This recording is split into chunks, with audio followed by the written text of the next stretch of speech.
Vamos a aprovechar un amortiguador al que tengo que hacer un servicio completo para compartir con vosotros algo muy básico y muy fundamental que cualquier usuario de bicicleta de doble suspensión debería tener muy presente y, por qué no, animarse a hacer con regularidad.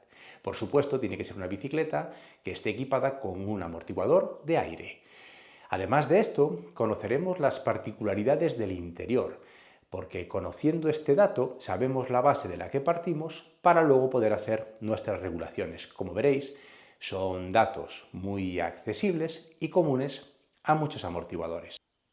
El amortiguador que tenemos es un Fox y en este caso veremos que está identificado con una pegatina en su cámara de aire, en la parte exterior de su cámara de aire, en el que tiene un ID compuesto por una combinación de 4 letras o 4 letras y números. Con este dato vamos a entrar en la página oficial de Fox y vamos a conocer su ADN.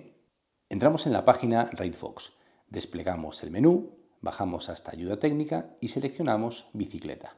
En el apartado de Buscar información escribimos nuestro ID, en este caso CL4D, aquí lo tenemos, y nos vamos directamente a la ficha de nuestro amortiguador. Aquí podemos ver la descripción, su año de fabricación, en este caso 2014, float con acabado Kashima, factory series, CTD, ya sabéis, 3 posiciones de regulación en compresión, y en este caso con su modo trail ajustable. BV se refiere a Boost Valve, una evolución del pistón de Fox que mejora considerablemente la estabilidad del amortiguador al pedalear y la resistencia que tiene a hacer topes. SV se refiere a Small Volume, una cámara de aire pequeña que ayuda con un comportamiento más progresivo, es decir, que se endurece de una forma muy notable a medida que se comprime. En este caso, porque es un amortiguador OEM, vemos la marca de la bicicleta que lo montaba y el modelo. Lo siguiente que nos encontramos es la medida. La primera representa su distancia entre ejes, de centro a centro, y la segunda, la carrera o el recorrido del amortiguador. Estas dos medidas nos las ofrece en pulgadas. Y ahora vamos a lo que hablábamos al principio, el reglaje o la configuración que trae de serie el pistón de este amortiguador. Por un lado vemos VTM, Velocity Tune Medium, se refiere a la personalización que trae este pistón para definir el trabajo del amortiguador cuando se hunde, es decir, en compresión. Nos podemos encontrar que hay diferentes variantes, como firmes o ligeros, y algunos amortiguadores incluso lo indican en su exterior. Luego nos encontramos la personalización del rebote, en este caso RTM, Rebote Tune Medium, que define la respuesta del amortiguador cuando quiere recuperar su posición original, es decir, en extensión. Y otro dato importantísimo es este 175, que se refiere a la presión que se mete con nitrógeno en su parte hidráulica. ¿Por qué nitrógeno? Básicamente porque es un gas termoestable. Con esto se asegura que la presión dentro de esta pequeña cámara, que ahora ubicaremos al desmontarlo, se mantiene siempre igual independientemente de la temperatura que tenga el amortiguador. Este valor también condiciona ligeramente la respuesta del amortiguador y lo podemos variar, pero siempre dentro de un rango limitado por el fabricante. Y es algo que solo deberíamos modificar al hacer un mantenimiento completo y, por supuesto, dentro de un margen. Si nos vamos a la lista de servicio, podemos comprobar que esta presión puede estar entre 150 y 300 psi. Y luego tenemos este último número, que a nosotros no nos indica nada, es un código interno simplemente de utilidad para Fox. Ahora sí, vamos a empezar con el trabajo, pero antes de hacerlo, para quien no esté muy familiarizado con el funcionamiento de los amortiguadores, me gustaría recordar algo muy básico, y es que el funcionamiento de estos componentes depende de la combinación de dos elementos. Por un lado tenemos una parte elástica, en este caso es una cámara de aire que hace de muelle, puede ser un muelle físico, y un elemento hidráulico que compensa o equilibra el trabajo de este muelle. Una vez que sabemos eso, vamos a hablar de los intervalos de mantenimiento para los amortiguadores. En este caso, Fox lo que nos recomienda son 100 horas de uso o una vez al año para lo que es un mantenimiento completo y 30 horas de uso para lo que es una cámara de aire. De ahí que al principio del vídeo os dijera que me parecía súper interesante o muy importante que cualquiera que equipe un amortiguador de este estilo en su bicicleta se encargue de hacer este mantenimiento. ¿Por qué? Porque te ahorrarás mucho tiempo, mucho dinero y garantizarás o asegurarás que tu amortiguador en el interior de la cámara de aire y en el vástago no va a sufrir un desgaste prematuro y probablemente te acompañe toda la vida útil de tu bicicleta. A nivel hidráulico, si te despistas de hacer el mantenimiento, es fácil que sea el amortiguador el que te diga hasta aquí. ¿Por qué? Porque puede mezclarse el nitrógeno que está alojado en esta parte del vástago con el aceite, con lo que todas esas burbujas impedirán el funcionamiento correcto del pistón, con lo que dejarán de funcionar los diales, o porque podemos ver una pérdida de aceite, y esta vez sí es importante, en la zona de los diales. ¿Por qué esto va a ser importante? Porque el nitrógeno que está en el interior de la parte hidráulica está presionando continuamente el aceite hacia arriba. Y en el momento en el que empieza a rezumar ligeramente por los retenes es porque las juntas tóricas que sellan los bastones internos que regulan la compresión y el rebote están empezando a filtrar un poquito de aceite. Y en el momento que empieza es algo parecido al Titanic. En cuestión de tiempo se va todo para afuera. ¿Qué nos queda? Un muelle loco sin ningún tipo de control a nivel de compresión y de rebote. Y eso, además de ser un problema a nivel de mantenimiento para el amortiguador, porque lo estropearías por dentro, pues además es peligroso. Vamos a recordar que aquí, pues obviamente tenemos un tornillo de banco y lo vamos a sujetar por la cabeza. Pero para quien no disponga de esto, a la hora de hacer el mantenimiento, lo único que tiene que hacer es soltarlo en su bicicleta de la parte del vástago, dejarlo fijo por aquí y una vez que se le quite el aire, quitar la cámara de aire. Ojo, ojo, cuidado. Si el amortiguador está extendido, podemos hacerlo. Si nos encontramos que nuestro amortiguador se quedó encogido, eso puede ser peligroso si no estás muy familiarizado con el trabajo en los amortiguadores. ¿Por qué? Porque cuando ocurre eso es que internamente todo el aire de la cámara positiva se pasó a la negativa, recogiendo el amortiguador. ¿Qué ocurre? Que cuando nosotros intentemos quitar el aire no va a salir prácticamente nada y cuando estemos quitando la cámara, lo que se genera es una explosión ligeramente violenta.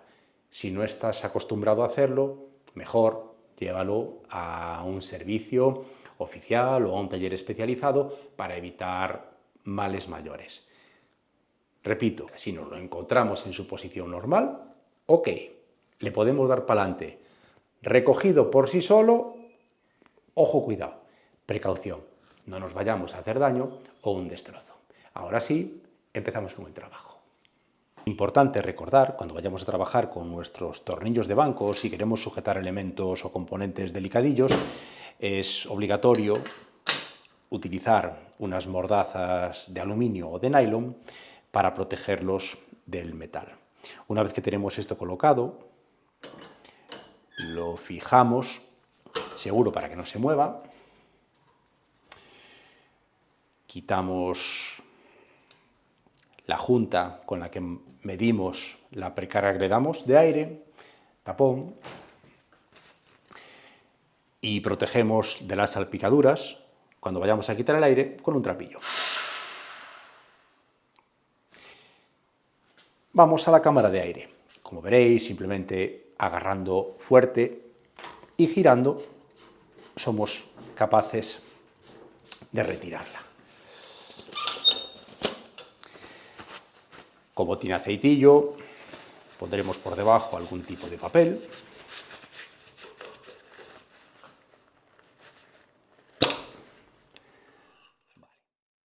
Y limpiamos.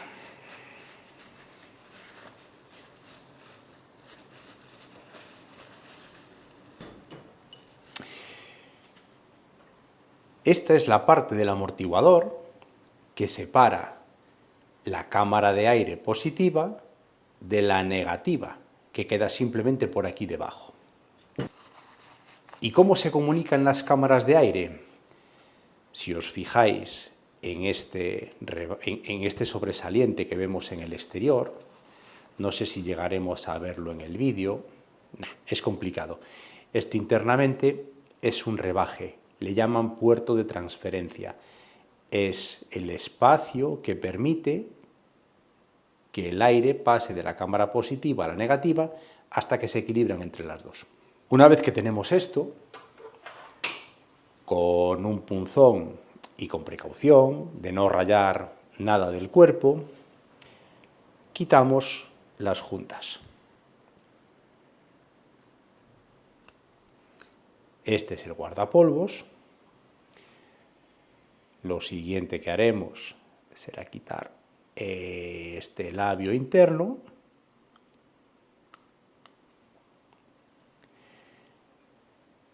Y ahora los anillos de nylon. ¡Epa! Por supuesto, con muchísima precaución de no rayar el cuerpo. Aquí ya tendríamos la cámara de aire sin ningún tipo de elemento y ahora lo único que tenemos que hacer es limpiarla muy bien. Y esta simplemente la apretamos con un papelillo para poder sacarla hacia arriba. Y estas anillas de nylon, como veréis, simplemente llevan un corte de forma que las podemos sacar con muchísima facilidad.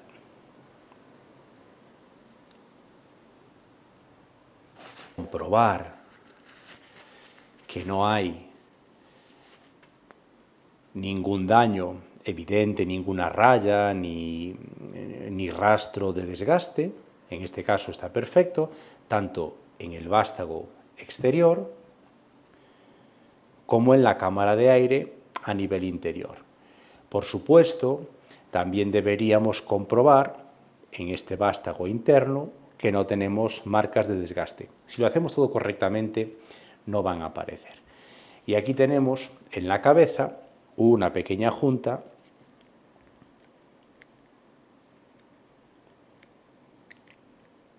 ahí está, que también deberíamos cambiar. Pues hasta aquí lo que sería el desmontaje de la cámara de aire, algo muy básico y elemental para conservar vuestros amortiguadores. Después de hacer el resto del mantenimiento de la parte hidráulica, veremos cómo es el montaje de estas juntas.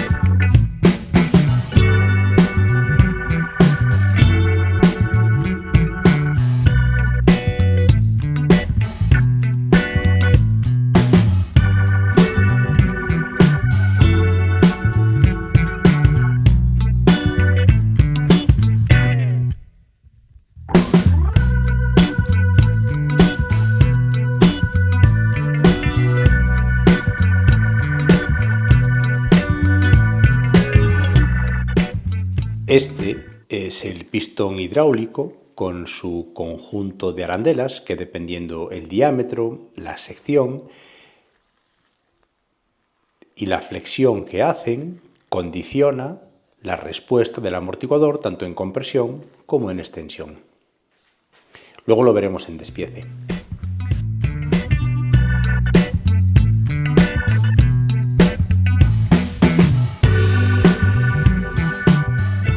Habéis podido comprobar, este es el pistón flotante que se encuentra en el interior de la cámara que contiene el aceite del amortiguador. Este es el orificio por el que se presuriza, esta es la junta que mantiene estanca la cámara del nitrógeno y este pistón es el encargado de comprimir el nitrógeno en su interior cuando el vástago, al introducirse, ocupa el espacio que le corresponde al aceite.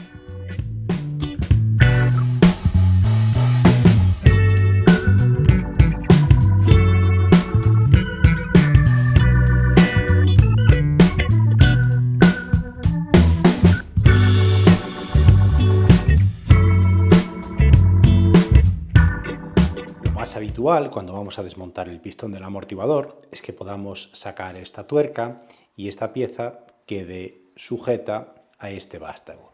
En este caso ha salido todo de una pieza.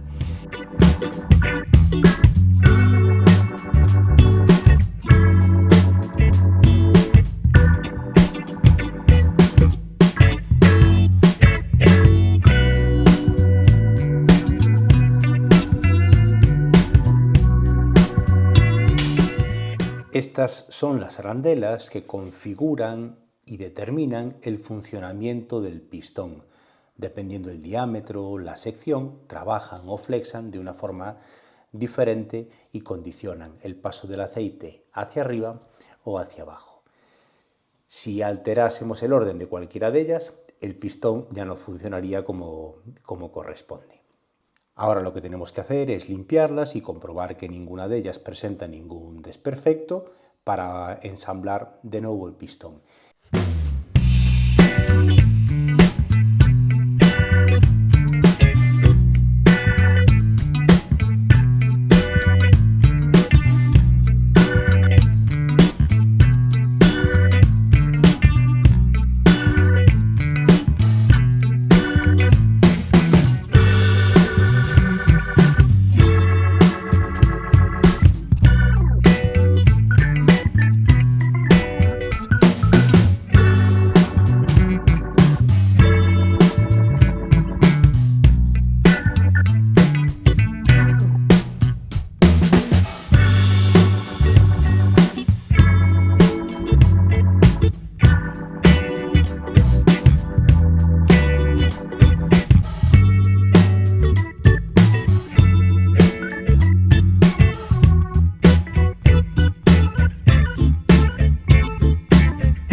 Estas son las varillas de rebote y compresión que empujan los diales que vemos en el exterior.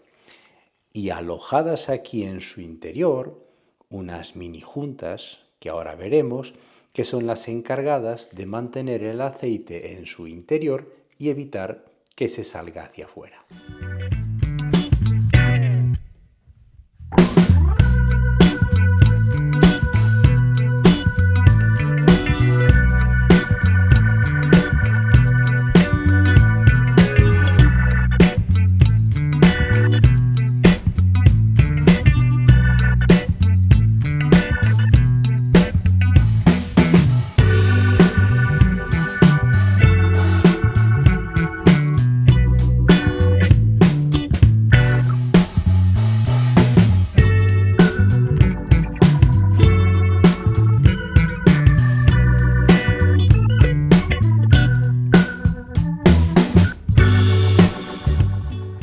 algo tan sencillo como el dial, este es todo su despiece.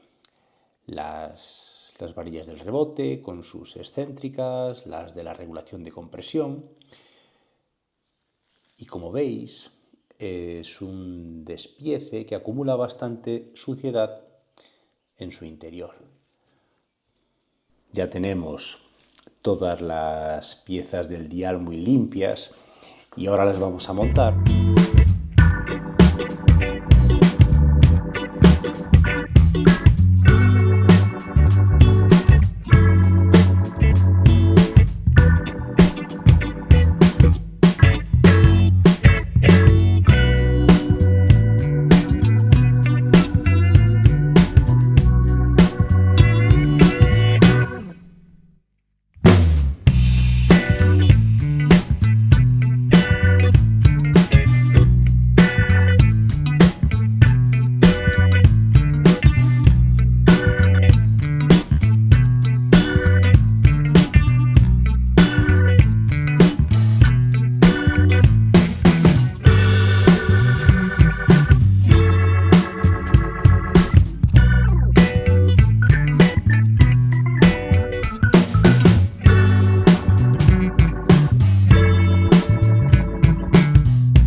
Ya hemos terminado el montaje de la parte hidráulica y ahora vamos a colocar las juntas en la cámara de aire, que es la segunda parte de lo que tendríais que hacer vosotros una vez que hayáis desmontado esta pieza, quitado las juntas y dejado todo convenientemente limpio. Como veréis, hay una serie de juntas que trae por duplicado para las cámaras que llevan extra de volumen con juntas exteriores. Y aquí tenemos dos diámetros, el de la cabeza pequeña, como es este caso, o el que sería la cabeza grande. Descartamos esta y vamos a colocar esta en la cabeza.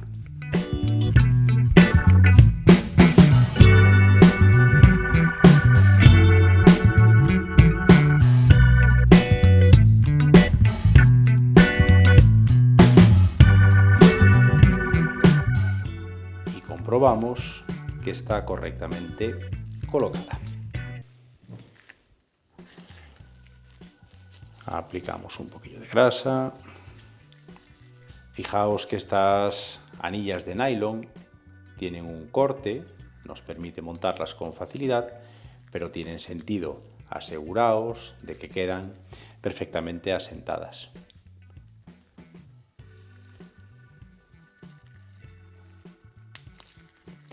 Aunque el kit simplemente incluye el aceite de lubricación, el Float Fluid de Fox, es conveniente que utilicéis una grasilla específica para anillos tóricos en los alojamientos de los retenes. Y ahora ya colocamos la siguiente anilla de nylon.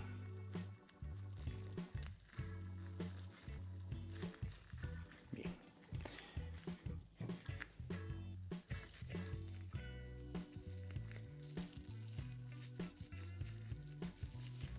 Hacemos lo propio en el cuerpo exterior de la cámara.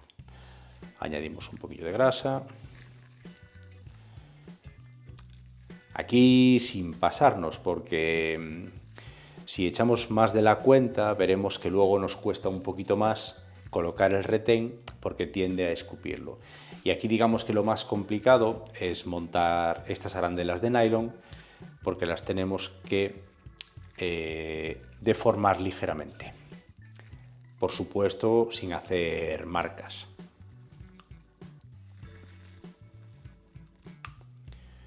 Una vez que tenemos la primera, colocamos la siguiente.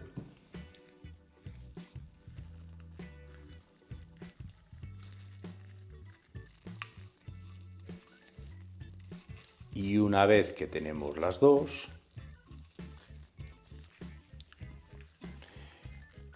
colocamos el anillo de goma.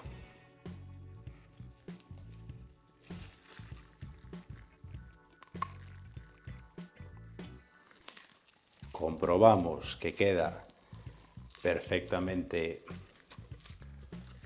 asentado.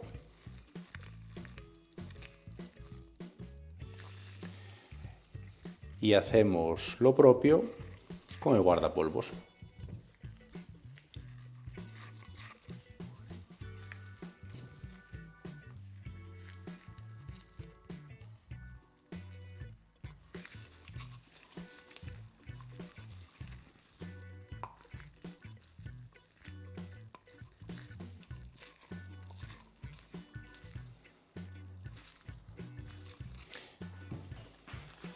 Una vez que tenemos todo colocado, a mí personalmente me gusta quitar la grasilla que queda en el exterior del guardapolvos para evitar que se le pegue todo el polvillo y acumule mucha suciedad en este punto. Echamos un poco en la cámara de aire que quedará en la cámara negativa.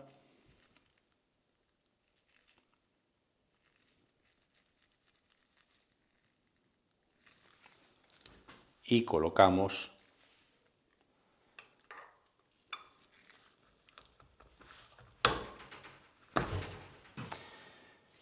la cámara en su sitio. Fijaos en la cantidad que incluye el kit. Lo que estamos haciendo es repartir aproximadamente algo más de 1/3 para la cámara negativa y el resto para la cámara positiva.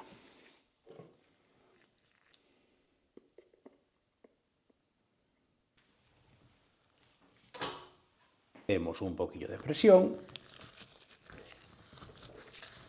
mientras giramos.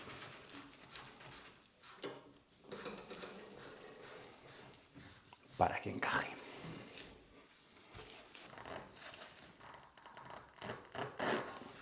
Ya solo nos queda darle el aire con el que montamos habitualmente.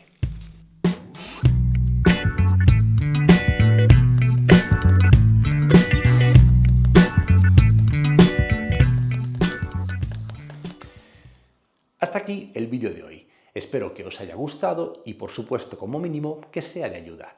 Como habéis podido comprobar, el mantenimiento de la cámara de aire es algo extraordinariamente sencillo, el repuesto es muy económico y prácticamente cualquiera de nosotros que tenga un mínimo de curiosidad y, por supuesto, un poquito de habilidad, lo puede hacer con total garantía. No dejéis de hacerlo, o por lo menos intentarlo. Veréis que de esta manera conservaréis la sensibilidad óptima de vuestros amortiguadores siempre y evitaréis un desgaste prematuro tanto en el interior de la cámara de aire como en el exterior del vástago. Y también me gustaría apuntar, y esto es un poco llevándolo al terreno de la regulación, que casi todos los fabricantes de serie en sus bicicletas de talla pequeña montan pistones con reglajes ligeros tanto en compresión como en rebote, y en sus tallas más grandes montan pistones de configuración firme. ¿Qué ocurre? Es fácil que nos encontremos un usuario de 1,60 m que lleve una talla S pero que pese 75 kilos u 80. Y ese pistón, si es de tarado ligero, probablemente tengamos que hacer un uso excesivo del aire y prácticamente llevar cerrado el rebote para llegar al tipo de funcionamiento óptimo para ese usuario. Y en el lado contrario nos podemos encontrar a alguien de 1,80 m que esté bastante fino y por debajo de 70 kilos. Y en ese caso su talla L que lleve un pistón de tarado firme tanto en compresión como en rebote. Y en ese caso, pues tendremos que buscar lo contrario. Que sepáis que ese tipo de pistones se comercializan sueltos y cualquiera de vosotros que tenga que hacer un mantenimiento completo puede llegar a modificar el comportamiento de su amortiguador desde el interior. Eso sí, si vuestra marca de bicicletas es de las que está desarrollada en conjunto con el fabricante de los amortiguadores para montar el pistón que aproveche de la mejor manera posible la cinemática de vuestras bicis, ahí yo no me metería porque los ingenieros son los que saben de esto.